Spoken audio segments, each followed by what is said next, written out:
Hey everyone, thanks for joining me today on Classic Mini DIY. Today we're going to be talking about removing the carburetor on your Classic Mini.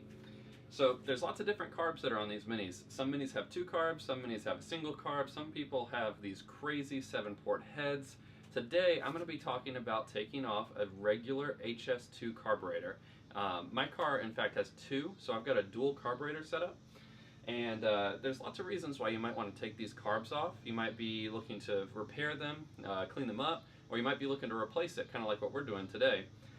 So for today, I'm going to be showing you how just to remove the carb. Upcoming, I'm going to have some more videos showing you how to put a new carb on and then how to tune that carburetor. But today we're just going to focus on removing it. So let's go ahead and get started. Great, so let's get started. The first thing that we're going to want to do is start taking off some of the auxiliary items. So that means taking off this PCV valve if you have one connected. If you don't have this, that's okay. You might just have a bolt right here that fills this spot on your intake manifold. We're going to want to take off our fuel lines. We're going to want to take off our filters, and then we'll start moving on to some of the other items. So I'll take this off and get those off, and we'll move on.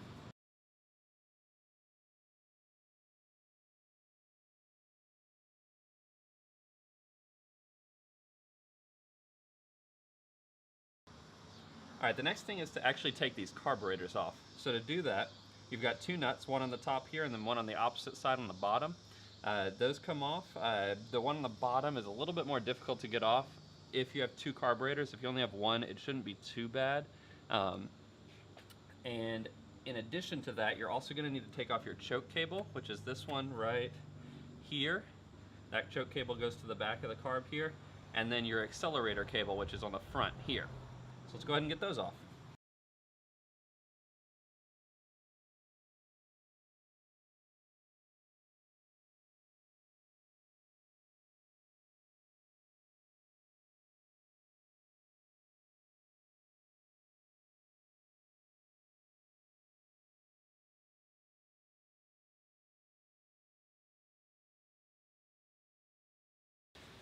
Alright, so there we have it. Our carburetors are loose. Now the left one should come out pretty easy. In fact, both of them should. You might find that the springs still attach on the bottom.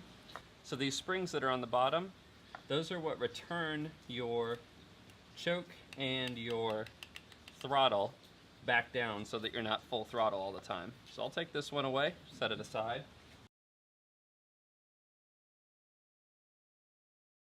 So now remember, those float bowls are going to have fuel in them still.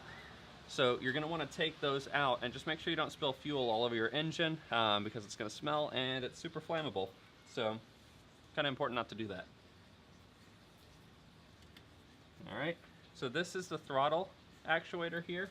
This sits like this and gets pulled when you press your throttle, and it rotates like that, lets more fuel in. You have your heat shield, that comes out.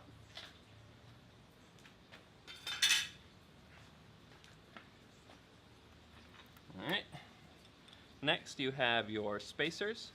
These spacers will have gaskets on both sides of them.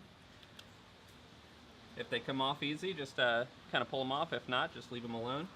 Now to remove this throttle cable, it's pretty easy. This wire right here runs through a clamping kind of mechanism right down here. Let's see if I can get a little closer to that. Alright, so it runs through here to a little clamping mechanism. And now that clamp, you just want to hold this side right here with the smaller nut with a pair of needle nose pliers. And then you take your socket wrench, and in this case it is a 7/16. Right here, we're just going to loosen that a little bit. Doesn't need to come all the way off. Just enough to where that's not holding it anymore. And that comes right off, just like that. You can see it there. Now the last thing that we're going to do is take off our intake manifold.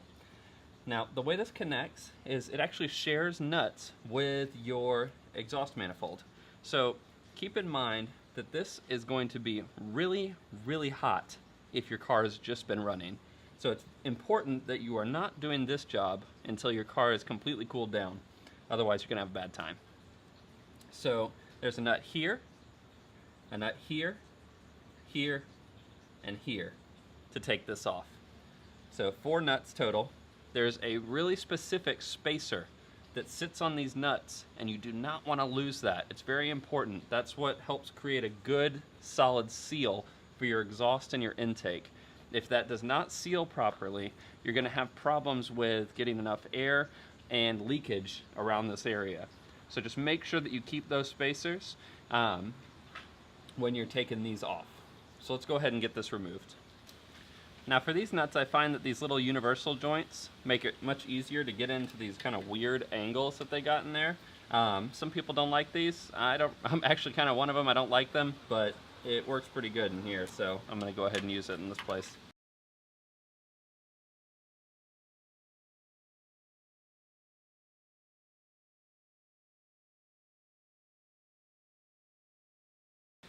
So to keep me from losing these spacers, I actually use a magnet to take these off, and they just kind of come off here real easy, just like that. And so that is what one of these spacers looks like. Let's zoom this in a little bit so you can see. So that right there is what these spacers look like that hold the intake manifold and the exhaust manifold on here together. So just make sure you don't lose these. I'm going to set this one off to the side and take off the others.